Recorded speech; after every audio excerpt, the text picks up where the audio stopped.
Mr. Lessig, we all know you from Amsterdam because of copyright law and all the work you've done in that respect. Now you're all in corruption of Congress. How did you make that change? Well, at a certain point I realized we weren't going to make any progress in the field of copyright, and not just an esoteric field like copyright, but more fundamental issues like global warming or healthcare or financial reform until we address this more fundamental issue first. So this is what tenure is for. You can shift fields and not worry about losing your job. So I shifted fields and I'm working on this more fundamental problem. Okay. So you held a speech here this evening, and now I walk out even more depressed about American politics than I already was. Yeah, depression's the first stage to accepting the problem we face, and it might be the first stage to inspiring some to at least try to address it. But it's the reality. This could not be worse right now. We have lost the capacity to govern, and somehow we have to build a citizens' movement to try to take it back. Yeah. So it is, it's not the brown bag corruption, the money basically under the table. What is the real problem in American politics? No, this is completely in plain sight corruption. This is people openly displaying the influence that they are able to attract or to garner by the money they raise and the very complicated but not so hard to understand economy of influence that that produces. So this is an advanced stage of corruption, perhaps. Good people engaging in this kind of corrupt behavior, but it's no less harmful to the republic than the old-fashioned quid pro quo bribery. Yeah. So it's not a problem of the people in the system, it's the system making the people corrupt. That's right, although ultimately those people are responsible.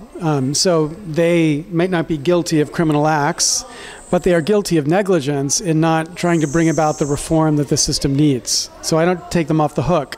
I just don't think that they're all Rod Blagojeviches or criminals. Now, we in Europe know about the Supreme Court, who basically said that corporations are citizens. Is that the root of a problem, that now the big money comes from corporations? I think that's a problem. I don't think it's the root of the problem. I think the root of the problem is the gap between the funders of campaigns and the people. And that gap creates a dependency that leads Congress to be focused on what keeps the funders happy and not enough on... How big is the gap? How big are the people, how small is that group of who contribute most of the money?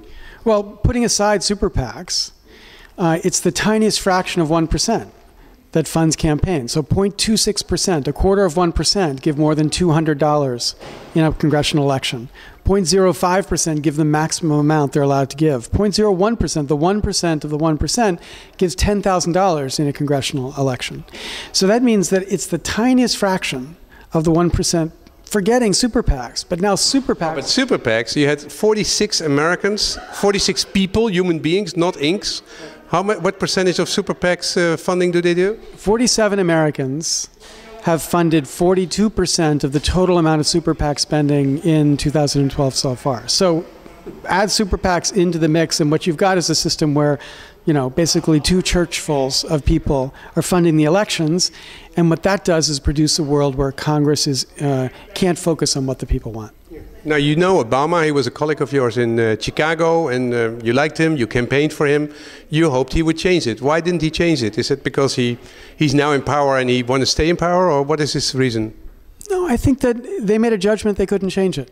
And I think, you know, I think there were mistakes they made along the path to getting to that judgment. They could have done things differently. But at a certain point, I think it is true. He couldn't make this his cause. He had other things he had to deal with.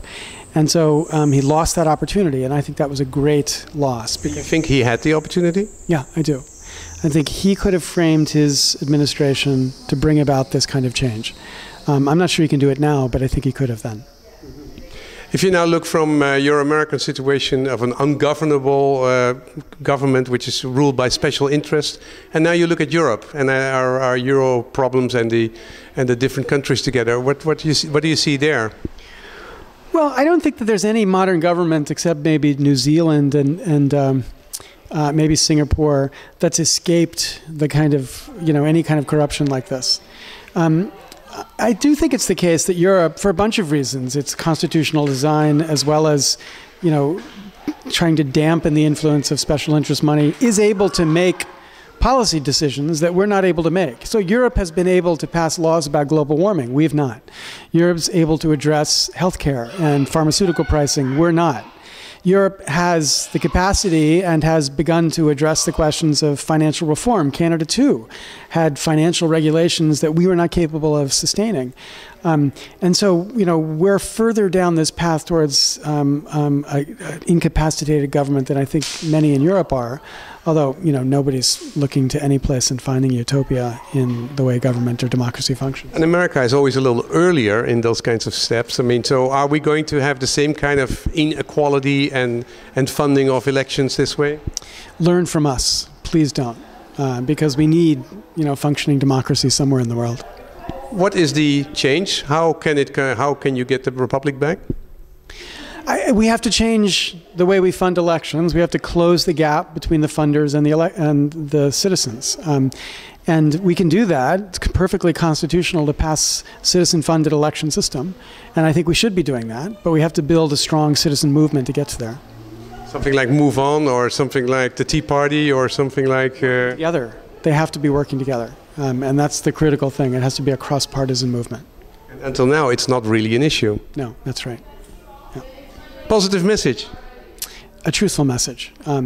But I do think there's hope. The number 2 issue, according to a recent Gallup poll on Americans' minds, economy number 1, corruption in government number 2. So this frame of understanding this government is corrupt is increasingly prominent.